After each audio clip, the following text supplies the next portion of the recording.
Media के साथी।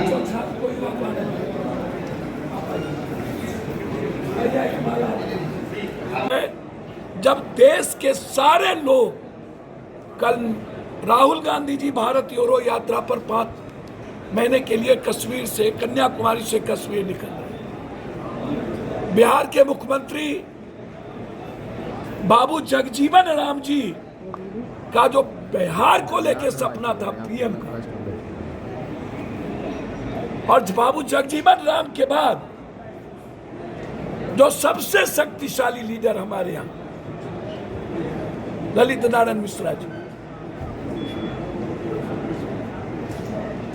श्री बाबू, तो पीएम के दौर में ललित बाबू, और फिर जब सामाजिक व्यवस्था की बात आई तो कर्पूरी ठाकुर और स्वर्गीय जगदेव बाबू, शहीद जगदेव बाबू के बाद लालू यादव, रामविलास जी जैसे शक्तिशाली नेतृत्व ने एक मजबूत विचारधारा को पहना, जिसमें आई कि देश में कभी लालू यादव की चर्चा, कभी जॉर्ज फर्नांडिस की चर्चा। जॉर्ज भी इसी बिहार की भूमिका, नीतीश जी भी। बीजेपी या तो जॉर्ज के सहारे चले या तो नीतीश के सहारे चले। जॉर्ज और नीतीश से बीजेपी बाहर नहीं निकल पाई। जॉर्ज थे तो बीजेपी थी, फिर बाद में नीतीश।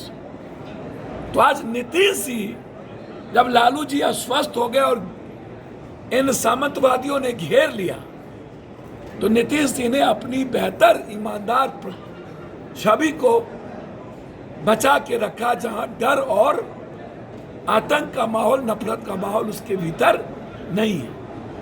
तो उन्होंने एक प्रयास शुरू की कि इस देश को सेव करना। उसमें जन अधिकार पार्टी लगातार ये काम करती रही, और मैं उम्मीद करता हूं जगजीवन बाबू, ललित बाबू, रामविलास जी, लालू जी के बाद जो सपना कर्पूरी ठाकुर और जगदेव बाबू ने इस बिहार की भूमि पर देखा था, निश्चित रूप से मैं आपको बता दूं, एक बिहारी 100 पर भारी। ये याद रखिएगा, जेपी हो या गांधी, परिवर्तन बिहार बना। बिना किसी लालच लोभ के हम निकले हैं इस देश को बचाने, और उस भूमिका में जन अधिकार पार्टी का ये मंथन और चिंतन शिविर मील का पत्थर साबित होगा, और देश बचाने में हमारी भूमिका इस चिंतन शिविर के माध्यम से निकलेगा। और आपको 8 तारीख के शाम में हम बताएंगे कि नरेंद्र मोदी और जन अधिकार पार्टी और पप्पू यादव में क्या फर्क है। आप सुनिएगा। आज